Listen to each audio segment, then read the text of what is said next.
ഓല ഷോറൂമിന് മുന്നിൽ ഉപഭോക്താക്കളുടെ പ്രതിഷേധം. ശരിയായി സർവീസ് നൽകാതെ ഉപഭോക്താക്കളെ വഞ്ചിച്ച ഓല ഉൽപ്പന്നങ്ങൾ ബഹിഷ്കരിക്കണമെന്നാവശ്യപ്പെട്ട് ഉപഭോക്താക്കൾ ഓല ഷോറൂമിന് മുന്നിൽ പ്രതിഷേധിച്ചു. തൃശൂർ MG റോഡിൽ പ്രവർത്തിക്കുന്ന ഷോറൂമിന് മുന്നിലാണ് വാട്സ്ആപ്പ് ഗ്രൂപ്പിലൂടെ സംഘടിച്ച സംഘം പ്രതിഷേധമായി എത്തിയത്. തൃശൂർ ഓല ഷോറൂമിന് മുന്നിൽ നമ്മൾ ഇത്തരത്തിലൊരു പ്രതിഷേധം സംഘടിപ്പിക്കാനുള്ള കാരണം ഞാൻ പറയാതെ തന്നെ നിങ്ങൾക്ക് എല്ലാവർക്കും അറിയാവുന്നു. ഓല വാഹനങ്ങൾ വാങ്ങിയ നമ്മുടെ മലയാളികളായിട്ടുള്ള മുഴുവൻ ഉപഭോക്താക്കളും വഞ്ചിക്കപ്പെട്ട സാഹചര്യത്തിലാണ് നമ്മൾ ഈ പ്രതിഷേധവുമായിട്ട് ഇവിടെ എത്തിച്ചേർന്നത്. ഏതാണ്ട് 100 ദിവസത്തിലധികമായി നമ്മുടെ ആളുകൾ വാങ്ങിയ വാഹനങ്ങൾ ഇവരുടെ സർവീസ് സെന്ററുകളിൽ മഴയും വെയിലും കൊണ്ട് കിടക്കുന്ന അവസ്ഥയാണ്. വ്യത്യസ്ത സാഹചര്യത്തിൽ കേടുപാടുകൾ വന്ന വാഹനങ്ങൾ ഷോറൂമിൽ എത്തിച്ചു കൊടുത്തിട്ടും നന്നാക്കി തരാൻ തയ്യാറാവാതെ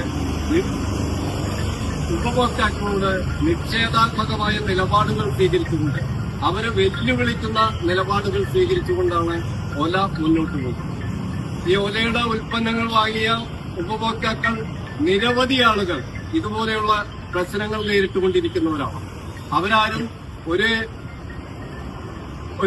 സംഘടിതമായി എത്താൻ ഉള്ള സാഹചര്യങ്ങളില്ലാത്തതുകൊണ്ടാണ് ഈ ആളുകൾ ഇത്ര കുറഞ്ഞുപോയത് എന്ന് നമുക്ക് മനസ്സിലാക്കാനായിട്ട് കഴിയും.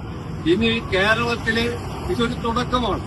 ഓലയുടെ ഉൽപ്പന്നങ്ങൾ വാങ്ങിക്കുകയും വഞ്ചിക്കപ്പെടുകയും ചെയ്തിട്ടുള്ള മുഴുവൻ ഉപഭോക്താക്കളെയും ഒരു പ്ലാറ്റ്ഫോമിന് കീഴിൽ കൊണ്ടുവരികയും അങ്ങനെ കേരളത്തിലെ മുഴുവൻ ഇവരുടെ ഷോറൂമുകളിലേക്കും വഞ്ചിക്കപ്പെട്ട ഉപഭോക്താക്കൾ എത്തുന്ന സ്ഥിതിയിലേക്ക് ഈ സമരം വളർത്തുകയും ചെയ്യുക എന്നതാണ് ഒരു മനുഷ്യാവകാശ സംഘടനയുടെ പ്രവർത്തകർ എന്ന നിലയിൽ ഈ സമരത്തിന്റെ വിജയത്തിന് എനിക്ക് നിർദ്ദേശിക്കാനുള്ളത്.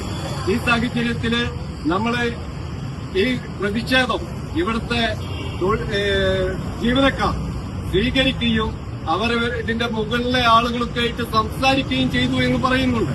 അവരുടെ ഇതിന്റെ കേരളത്തിന്റെ ഹെഡായിട്ടുള്ള ഒരാളാണ് എന്ന് പറഞ്ഞ് എന്നെ ഒരാൾ ഫോണിൽ വിളിച്ചു.